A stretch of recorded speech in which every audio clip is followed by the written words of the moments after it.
Assalamualaikum teman-teman, seperti biasa sebelum mulai Mimin mendoakan semoga teman-teman semua selalu dalam keadaan sehat walafiat. Oke, kali ini kita akan melanjutkan Martial Master versi novel bagian 1984. Bagi yang baru bergabung, selamat bergabung, dan bagi yang belum subscribe dululah agar Mimin tambah semangat lagi nih bikin videonya. Oke, kalau sudah kita langsung masuk ke isi ceritanya. Tentu saja Kincen tidak akan bertarung dengan bodohnya melawan patung batu mayat. Tujuan Kincen adalah untuk mendapatkan sumber air hidup, namun sosoknya baru bergerak dan tiba-tiba, hati-hati, teriak Molly. Terlihat lusinan serangan muncul di kehampaan di sekitarnya dalam sekejap menutupi Kincen dari segala arah. Perasaan krisis yang kuat masih melekat di hati Kincen membuat Kincen pun terkejut dan merasakan lusinan aura menakutkan yang datang ke arahnya. Pada saat kritis ini, Kincen pun buru-buru meletakkan pedang Excalibur di depannya, dan dengan suara raungan yang menakjubkan terdengar itu bergema di seluruh dunia. Kincen tiba-tiba terbang mundur dan dia langsung keluar dari tempat gelap ini, dan pada saat yang bersamaan darah melonjak di tubuh Kincen dan lalu seteguk darah menyembur keluar dari sudut mulutnya. Tiba-tiba udara dari kehampaan yang tadinya tersisa tiba-tiba menghilang membentuk sebuah jalan. Suara mendesing terdengar dan lalu para roh mayat hidup seperti Asna dan mayat hidup lainnya menggertakkan gigi dan lalu mengikuti Putri Yao masuk ke dalam kehampaan. Roh mayat hidup lainnya di dunia luar melihat pemandangan ini, mata mereka menunjukkan keengganan. Namun pada akhirnya mereka menggertakkan gigi berbalik dan mengambil langkah maju. Saat mereka melangkah keluar, mereka menghilang sedikit demi sedikit seolah-olah terbakar menjadi abu dari udara tipis dan secara bertahap menghilang ke dalam kehampaan. Dalam kegelapan, napas mereka semua sepertinya telah memasuki alam lain, menghilang ke seluruh dunia dari kerajaan mayat hidup ini. Ini adalah ruang khusus di kerajaan mayat hidup, sebagai makhluk yang lahir dari sungai kematian. Jiwa-jiwa yang mati ini dapat menyatu ke dalam dunia maya. Para roh mayat hidup itu di bawah kepemimpinan Putri Yao. Banyak jiwa mayat hidup di atas level kaisar memasuki kedalaman tanah kehampaan. Kemudian roh mayat hidup berjubah hitam mengingatkan Putri Yao bahwa Kincen dan yang lainnya kemungkinan telah memasuki kedalaman area kehampaan ini. Namun Putri Yao meminta roh mayat hidup itu untuk jangan khawatir tentang Kincen dan yang lainnya, karena asal-usul atau sumber mayat hidup itu dijaga oleh patung batu di sana, dan mereka tidak akan bisa menembusnya, karena dirinya sangat tahu betul kengerian dari patung batu itu. Roh mayat hidup yang kekar dan juga roh mayat hidup lainnya mau tidak mau terkejut. Pantas saja Putri Yao begitu tenang. Memang dengan kekuatan orang-orang itu, bahkan jika mereka berhasil menerobos ke tanah kehampaan, mereka tidak akan dapat menembus patung batu di tanah gelap. Putri Yao, para kultivator itu ada di sini. Pada saat ini roh mati yang mempesona alias Asna berkata dengan tergesa-gesa. Pupil mata dari banyak roh mayat hidup tiba-tiba menyusut bersinar dengan cahaya dingin. Sementara di pinggiran tanah kehampaan, aura menakutkan dari para kaisar agung muncul satu demi satu di sini. Pemimpinnya tidak lain adalah Kaisarian dari Istana ke-10. Kaisarian dari Istana ke-10 melihat ke tanah kosong dan tanah inti pusat di depan mereka. Aura menakutkan yang samar-samar keluar membuat napas semua kultivator menjadi lebih cepat.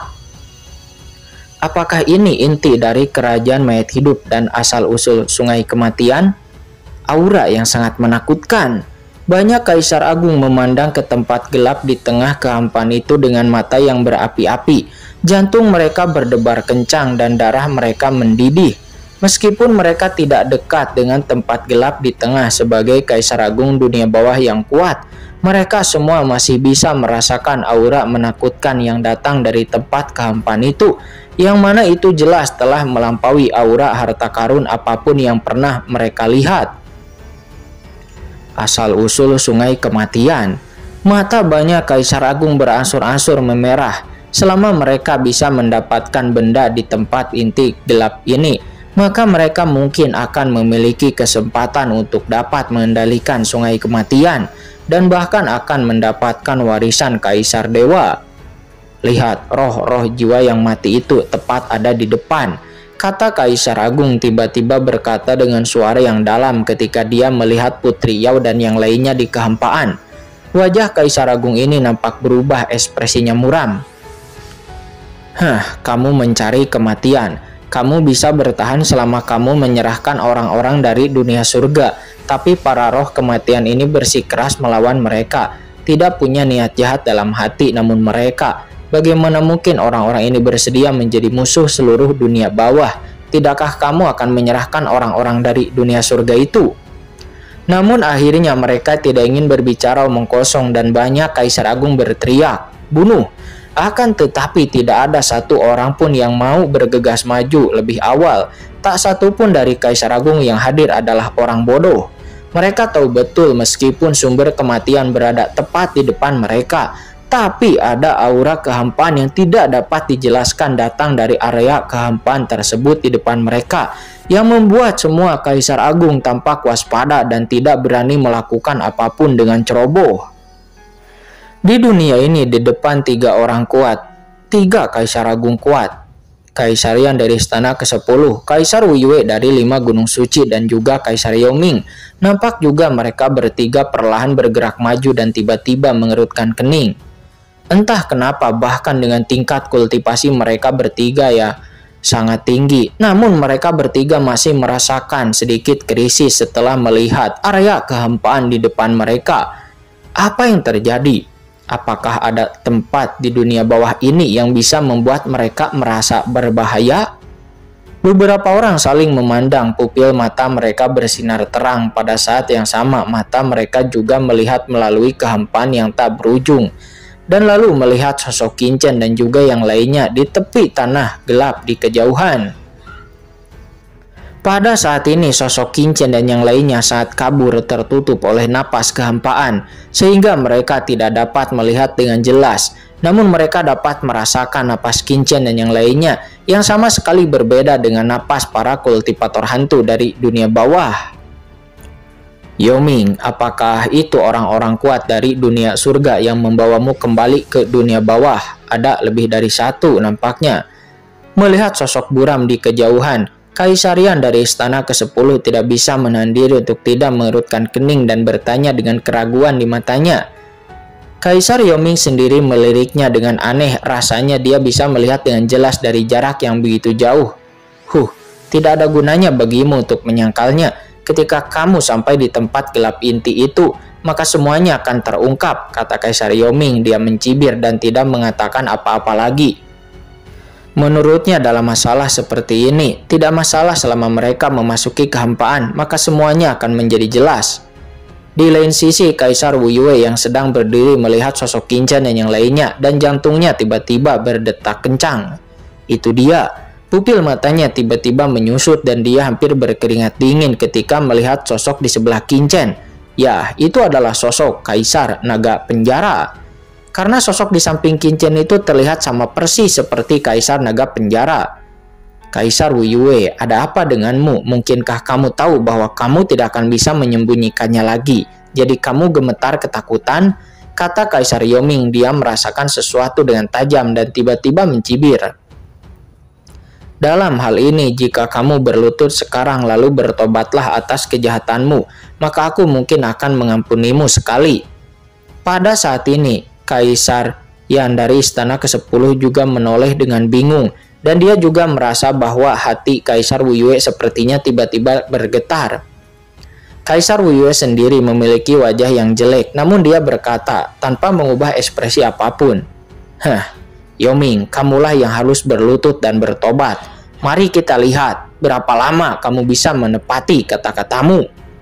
Mendengar itu, Kaisar Yao Ming mencibir dengan menengus dingin dan tidak berkata apa-apa, tapi hatinya sangat marah. Kaisar Wu Yue menjadi terkejut. Kaisar Naga Penjara sebenarnya masih hidup. Bukankah dirinya menekannya di altar lorong jurang untuk memberikan energi bagi pemeliharaan lorong jurang? Dia yakin bahwa orang-orang itu telah memasuki lorong jurang di dojo miliknya. Sialan, hati Kaisar Wu Yue sangat dingin. Fakta bahwa Kaisar Naga Penjara masih hidup jelas merupakan hal yang merepotkan baginya. Di depan tempat gelap, Qingchen dan yang lainnya juga merasakan tatapan Kaisar Wu Yue dan yang lainnya. Di luar tanah kehampaan itu, Yao Ming dan yang lainnya memang ada di sini. Ya, mereka ada di sana, kata Qingchen. Dia berpikir. Qingchen, apa yang harus kita lakukan sekarang, kata Molly. Dia menjadi cemas. Sekarang mereka dalam masalah. Abaikan saja mereka. Ayo cari cara untuk memasuki tempat inti, kata Qingchen. Dia berbalik dan melihat patung batu di tempat inti ini. Dia duduk bersila, tidak memperhatikan perubahan di dunia luar. Pada saat yang sama, kesadaran Qingchen tiba-tiba berubah menjadi gumpalan pikiran spiritual dan diam-diam meresap ke dalam area inti di depan. Dan Qingchen mulai merasakannya dengan hati-hati.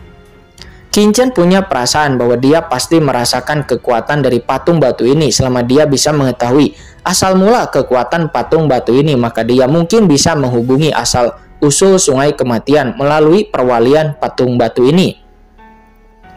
Sementara di area luar, seseorang bertanya kepada 3 kaisar agung yang ada di sana, untuk apa yang harus mereka lakukan sekarang? Mereka sekarang sudah tidak bisa menahan diri. Mari kita tangkap roh-roh mayat hidup ini terlebih dahulu, kata Kaisar Yan. Dia menyipitkan matanya, menoleh untuk melihat Kaisar Wu Yue dan Kaisar Yao Ming, lalu berkata dengan suara yang dalam. Kalian berdua, karena roh-roh mayat hidup itu berani untuk melarikan diri dari sini dan berhenti di sini. Selanjutnya itu berarti pasti akan ada bahaya di depan. Mari kita berhenti berkelahi di antara kita sendiri. Dan ketika saatnya tiba, bagaimana kalau untuk menangkap jiwa-jiwa mayat hidup itu terlebih dahulu? Oke, kalau begitu, ayo kita lakukan, kata Kaisar Wu Yue. Dia dan Kaisar Yao Ming saling memandang dan mengangguk. Ayo, pergi. Saat berikutnya, Kaisar Yan dari istana ke-10 mengambil langkah maju dan langsung menuju ke kehampaan di depan. Kaisar Agung lainnya juga segera mengikuti. Mereka semua mengikuti. Mereka ada di sini untuk mencari jalan. Bagi mereka bertiga sebelumnya, semua orang tidak bergerak dan semua Kaisar Agung sedikit waspada. Tetapi sekarang mereka bertiga, Kaisar Agung dari istana ke-10 Kaisar Yan, bergerak bersama. Tiba-tiba para Kaisar Agung tidak dapat menahannya dan hanya melihat sosok mereka dalam sekejap mata. Mereka juga melesat bersinar dan langsung memasuki kehampaan di depan. Di saat mereka memasuki tanah kehampaan di depan, mereka langsung mengangkat senjata sucinya masing-masing dan memperingatkan sekelilingnya. Hanya saja senjata tingkat kekaisaran di tangannya baru saja dicabut dan duar. Aura tak terlihat muncul di belakangnya pada suatu saat dan saat berikutnya. Mereka merasakan hawa dingin di punggungnya dan perasaan krisis yang kuat masih ada, diikuti oleh seruan ngeri yang tak terhitung jumlahnya yang tetap ada.